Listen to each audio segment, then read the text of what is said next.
Cleveland's one of those areas that you can make a lot of money if you're an investor and you know how to buy properly so that you could turn around and sell those homes for a profit.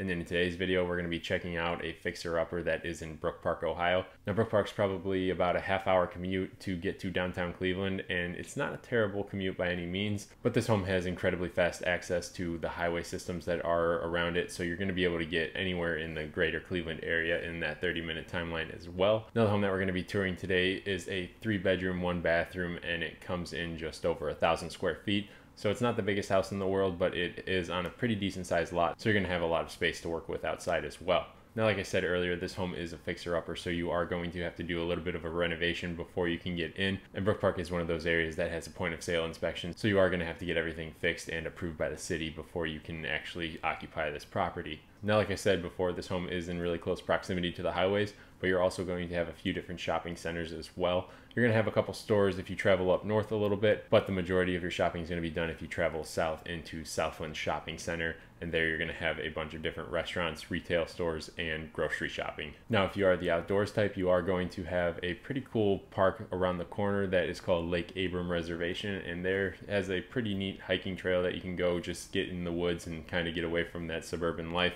and just relax and be with nature. Now, if you're looking to pick up a property in the Brook Park area or the greater Cleveland area in general, feel free to reach out to me. All of my contact information is down in the description. My name's Sam Oler, and I'm your Cleveland area realtor.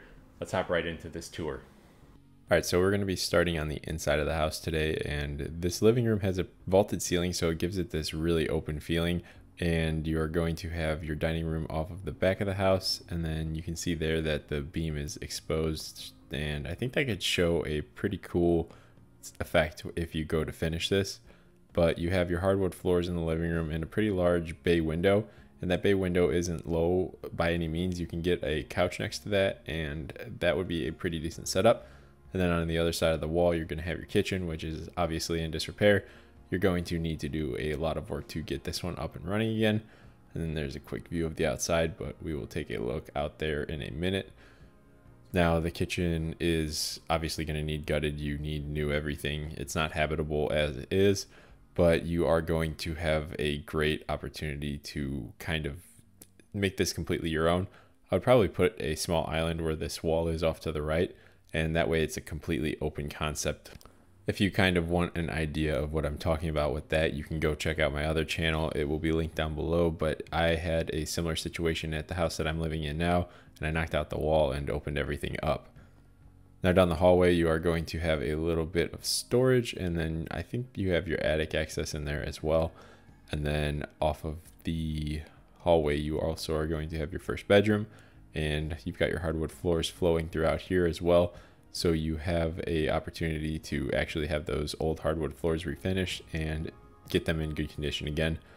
Now, this room has a bifold door closet, and all these rooms are going to be pretty close to the same size. They're not much as far as the size goes because this is only a 1,000 square foot house, but you've got newer vinyl windows. They are not new, but they're not old wood windows, which is really nice.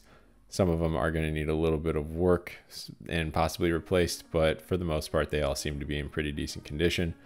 Now, this closet is missing a door, but I'm guessing that is a bifold as well. And you're going to have your bathroom off to the right at the end of the hallway.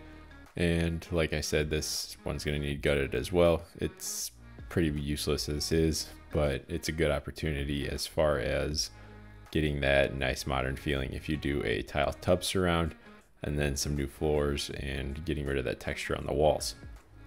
Now, this is going to be your master bedroom because it's got the bigger closets, but it is about the same size as the other ones, and you're still going to have the 2 windows, and this is located on the back of the house, and you're going to have your shower access right there to get all of the plumbing, but you have 2 closets in this one, so at least you have that extra storage. Now, as we start to work our way back towards the front of the house so we can go check out the basement, we are going to be able to see what's really going on down there, and the basement's always my favorite spot. But before we go down there, there's a quick look at where they had the range. Now, as we start to work our way down into the basement, it is one of my favorite times of walking through the house just because you get to see what has been done in the past and really get to dig up what kind of quality work was done. And down here, you've got asbestos tile pretty much everywhere, so You're going to either want to get that remediated or cover it up with some sort of vinyl or something just so that it doesn't have the chance of getting into the air. Your water main is disconnected here, so that is going to need to get turned back on and connected by the city. And then you're also going to have your fuse box in this area, and it is really old, so I would suggest rewiring. Now I could tell as I was walking through that a lot of this is a knob and tube wiring, and you can see it running through into that joist, but you can't really see it anywhere else in the basement. It's pretty well covered up. Now this furnace is massive and old, so you're probably going to want to replace that as well. You've got your old cast iron plumbing, and then a Federal Pacific shutoff for the dryer. Now that's probably going to want to be replaced because Federal Pacific had some pretty bad instances with their boxes, and they are no longer in business. Now here's another shot of the furnace, and then your hot water tank around the corner. Now, the hot water tank is definitely newer, but it is not new. But if it works, I don't see any use in replacing it. Now, as we start to walk around into this last part of the basement, you've got a drain going into the floor, and then it looks like a crack going upwards in the foundation. It doesn't look like the wall's heaving or anything. Everything is still level, but that is definitely something that you're going to want to keep in mind and talk to an inspector about. I'm no sort of structural engineer or anything, but I'm just pointing it out. Now, this is the basement. It looks like it's had water damage at some point, but it does not smell any wetness or any cause for concern really of any dampness down there. I think it was a previous problem. Now, we're gonna go check out the outside of the house now just to kind of get an idea of what needs to be done out there. And directly outside of the door, you are going to have your backyard, and it's a straight line to the back fence where you have a ton of space to have an animal run or something. But off to the right, you're gonna have some broken concrete, and it looked like something made the concrete break right there. I don't know if that's maybe where the water problem was, but your back patio is also going to be in pretty bad condition. So that's probably going to need to get reported as well. Now, as far as the garage goes, I didn't have access to the inside, but it's got a flat roof, and I'm not a huge fan of flat roofs, but if it's in good condition, you're probably all right.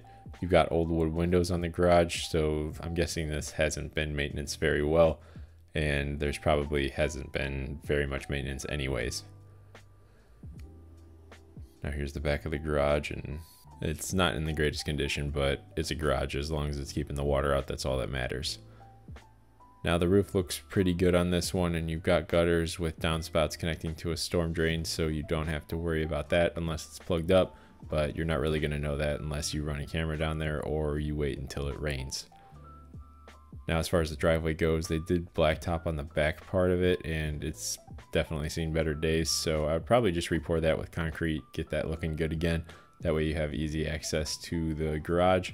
And then it looks like they poured concrete against the house, but at a correct grade, and you might want to kind of patch that up or just get rid of it and have the dirt ride the water away from the home as well. Now, the front of the house, you are going to have a brick fascia on half of it, but here's a better view of that concrete that they poured. But what I was saying, with the half of the front being brick fascia, it is pretty easy to maintain. As long as the brick isn't cracked, you should be in pretty good shape. All the windows look all right from the outside. There's not a lot of fascia damage. This one's going to be pretty minimal as far as maintenance or replacing stuff goes from the outside. I think it's a pretty good buy.